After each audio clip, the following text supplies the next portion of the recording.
नमस्कार साथियों, Ram campus YouTube channel पे आप सभी का स्वागत है। साथियों, भारतीय इतिहास की श्रृंखला को आगे बढ़ाते हुए भारतीय इतिहास के उस समय के बारे में आज हम लोग पढ़ेंगे जिस समय भारत के ऊपर एक ऐसे शासक ने आक्रमण किया, जिस शासक को न सिर्फ उसके नाम से जाना जाता है बल्कि उसके नाम के साथ महान शब्द जोड़ा जाता है। पूरे विश्व में, न सिर्फ भारत में बल्कि पूरे विश्व में उस शासक को महान सिकंदर के नाम से जाना जाता है। आज के वीडियो में हम लोग जानेंगे सिकंदर के जीवन से संबंधित घटनाओं के बारे में और उसके बाद हम लोग पढ़ेंगे कि सिकंदर का भारत अभियान कैसा रहा, किस प्रकार उसने भारत का अभियान किया और भारत के अभियान के समय भारत के अंदर कैसी परिस्थितियां उत्पन्न हुई। तो सबसे पहले हम लोग जानेंगे सिकंदर के जीवन से संबंधित घटनाओं के बारे में। साथियों, शुरुआत करते हैं आज के वीडियो की। लेकिन सबसे पहले जो भी साथी मेरे वीडियो के ऊपर पहली बार आया है, जो भी साथी मेरे चैनल के ऊपर पहली बार आया है, उनसे मेरा अनुरोध है कि मेरे चैनल को सब्सक्राइब कर ले और बेल आइकन प्रेस कर ले, ताकि मेरे चैनल के ऊपर आने वाली हर एक वीडियो आप लोगों तक जल्द से जल्द पहुंच सके। साथियों, शुरुआत करते हैं आज की क्लास की, जो हमारी रहेगी भारतीय इतिहास की, और इसमें हम लोग पढ़ेंगे सिकंदर के बारे में। इस टॉपिक में से कई बार क्वेश्चन पेपर के अंदर पूछे गए हैं और क्या क्या क्वेश्चन पूछे गए हैं, क्या क्या क्वेश्चन पूछे जाने के चांस हैं, इन सभी क्वेश्चनों के बारे में आज हम लोग जानेंगे। साथियों, शुरुआत करते हैं। सबसे पहले देखें, सिकंदर का जन्म 20 जुलाई 356 ईसा पूर्व में पेला नामक स्थान पर हुआ। सिकंदर का जन्म 20 जुलाई 356 ईसा पूर्व में पेला नामक स्थान पर हुआ, जो मैसेडोनिया में पड़ता है, यूनान के अंदर ये क्षेत्र पड़ता है। सिकंदर का जन्म 20 जुलाई 356 ईसा पूर्व में पेला नामक स्थान पर हुआ। पिता का नाम फिलिप, माता का नाम ओलंपियस। सिकंदर के पिता का नाम, क्वेश्चन कई बार पेपर के अंदर पूछा गया है। सिकंदर के पिता का नाम फिलिप और इनकी माता का नाम ओलंपियस था। अगला क्वेश्चन है, 329 ईसा पूर्व में सिकंदर मकदूनिया का शासक बना। पिता की मृत्यु के बाद 329 ईसा पूर्व में सिकंदर मकदूनिया का शासक बनता है, मकदूनिया की गद्दी पर बैठता है। अगला क्वेश्चन है, महान विद्वान अरस्तु सिकंदर के गुरु थे। सिकंदर एक महान विचारक अरस्तु के शिष्य थे। अरस्तु जो एक महान दार्शनिक थे, महान विद्वान थे, महान विचारक थे, उनके शिष्य रहे हैं सिकंदर।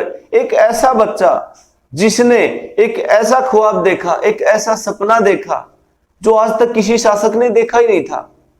सिकंदर से पहले या सिकंदर के बाद पूरे विश्व में अनेक ऐसे राजा हुए, अनेक बड़े बड़े सम्राट हुए, जिन्होंने बड़े बड़े भूभाग पे अधिकार किया, बड़े भूभाग पे साम्राज्य किया, बड़े भूभाग पे साम्राज्य स्थापित किया। लेकिन सिकंदर एक ऐसा युवा जिसके मन में एक ऐसा सपना उठा जो आज तक किसी भी शासक ने नहीं देखा था। सपना क्या? विश्व विजेता बनने का, पूरे विश्व को जीतने का, विश्व विजेता बनने का सपना सिकंदर ने देखा और अपने गुरु अरस्तु की आज्ञा पाकर विश्व विजेता बनने के लिए अभियान जारी कर देता है, शुरू कर देता है। अगला क्वेश्चन है, Eskandar of Makdunia, Alexander of Macedonia, इन नामों से सिकंदर को ही जाना जाता है। Eskandar of Makdunia, Alexander of Macedonia, Sikandar को ही कहा जाता है। सिकंदर ने 326 ईसा पूर्व में भारत पर आक्रमण किया। अब ये बात ध्यान देने योग्य है, सिकंदर ने भारत पर आक्रमण कब किया? 326 ईसा पूर्व में इन्होंने भारत पर आक्रमण किया। भारत पे आक्रमण किया 326 ईसा पूर्व में। ये क्वेश्चन पेपर के अंदर पूछा गया है, आगे भी पूछा जाने का चांस है। अगला क्वेश्चन है, तक्षशिला के शासक आम्भी ने सिकंदर की अधीनता स्वीकार कर ली। भारत के अंदर उसने जब आक्रमण किया तो भारत के अंदर एक क्षेत्र था तक्षशिला, वहां के शासक आम्भी ने सिकंदर से बिना लड़े उसकी अधीनता स्वीकार कर ली। हाइडेस्पीज का युद्ध सिकंदर और पंजाब के शासक पोरस के बीच झेलम नदी के तट पर लड़ा गया, जिसमें सिकंदर की जीत हुई। हाइडेस्पीज का युद्ध झेलम नदी के तट पर लड़ा गया, किसके बीच में? सिकंदर और पोरस के बीच लड़ा गया, जिसमें सिकंदर की जीत हुई। हाइडेस्पीज के युद्ध को झेलम या वितस्ता का युद्ध भी कहा जाता है। हाइडेस्पीज के युद्ध को झेलम या वितस्ता का युद्ध भी कहा जाता है। अब हाइडेस्पीज क्यों कहा जाता है? हाइडेस्पीज जहां से सिकंदर आया था वो क्षेत्र था यूनान। सिकंदर के साथ साथ कुछ विद्वान भी आए थे, कुछ लेखक भी आए थे।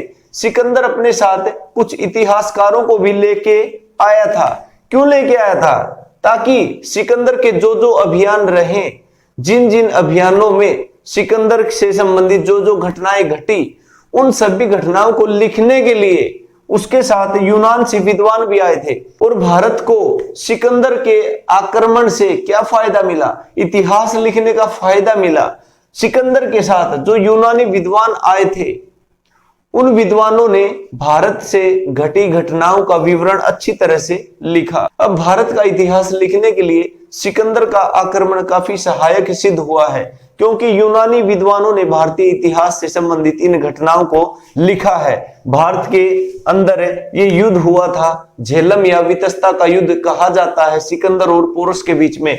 अब इसको हाइडेस्पीज का युद्ध भी कहा जाता है, क्योंकि यूनान के अंदर झेलम नदी को हाइडेस्पीज कहा जाता है, इसीलिए उनकी भाषा में ये हाइडेस्पीज का युद्ध कहलाता है। अगली बात देखें, सिकंदर की सेना ने व्यास नदी को पार करने से मना कर दिया।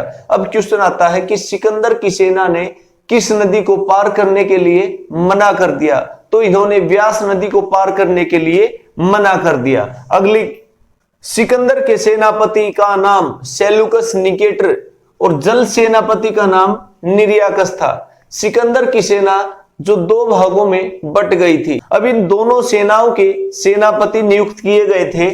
सिकंदर का थल सेनापति सेल्यूकस निकेटर और सिकंदर का जल सेनापति निर्याकस। अगला क्वेश्चन देखें, सिकंदर के घोड़े का नाम बहुकेफला था। सिकंदर के घोड़े का नाम बहुकेफला था। ये क्वेश्चन एग्जाम में पूछा गया है और कई बार घोड़ों से संबंधित क्वेश्चन पूछा जाता है। जैसे कई बार क्वेश्चन पूछा जाता है महाराणा प्रताप के घोड़े का नाम, महाराणा प्रताप के घोड़े का नाम, तो इनके घोड़े का नाम था चेतक और सिकंदर के घोड़े का नाम था बहुकेफला। अगली बात देखें, सिकंदर ने झेलम नदी के तट पर बहुकेफला और विजेता नामक नगर बसाए।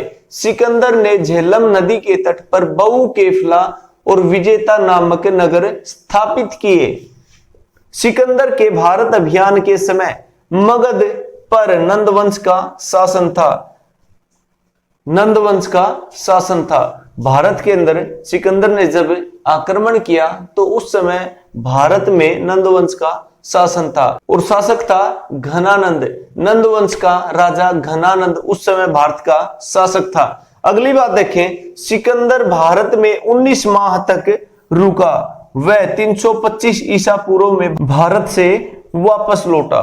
क्वेश्चन इंपॉर्टेंट है, सिकंदर भारत के अंदर कितनी अवधि तक रुका? सिकंदर भारत के अंदर कितने समय तक रुका? अगर क्वेश्चन पूछा जाए तो ये लगभग 19 माह तक, 19 महीने तक भारत के अंदर रुका। उसके बाद ये वापस चला गया था। अगली बात है, 10 जून 323 ईस्वी में 33 वर्ष की आयु में बेबीलोन में सिकंदर की मृत्यु हो गई। भारत से लौटते समय अब उनकी आयु थी 33 वर्ष। 323 ईसा पूर्व में 10 जून 323 ईसा पूर्व में भारत से लौटते समय एक जगह पड़ती है बेबीलोन। बेबीलोन नामक स्थान पर इनकी मृत्यु हो जाती है। अगला क्वेश्चन है, भारत से लौटते समय सिकंदर ने सेल्यूकस निकेटर को अपना शासक नियुक्त किया। भारत से सिकंदर तो लौट गया अपनी सेना को वापस लेके। अब भारत में जो उसने प्रदेश जीते थे उन प्रदेशों का शासक उसने नियुक्त किया। सिकंदर तो अपनी सेना के साथ वापस लौट जाता है, लेकिन भारत के अंदर जो जो प्रदेश उसने विजित किए, अपने विजित किए प्रदेशों के अंदर उसने सेल्यूकस निकेटर को अपना शासक नियुक्त किया। साथियों, ये तो बात होगी सिकंदर के जीवन से संबंधित घटनाओं के बारे में, जिससे क्वेश्चन कई बार पेपर के अंदर पूछे गए हैं और आगे आने वाले एग्जाम्स के अंदर भी पूछे जाने के चांस है। लगभग इस टॉपिक में से कई बार क्वेश्चन पूछे जाते हैं भारतीय इतिहास से संबंधित।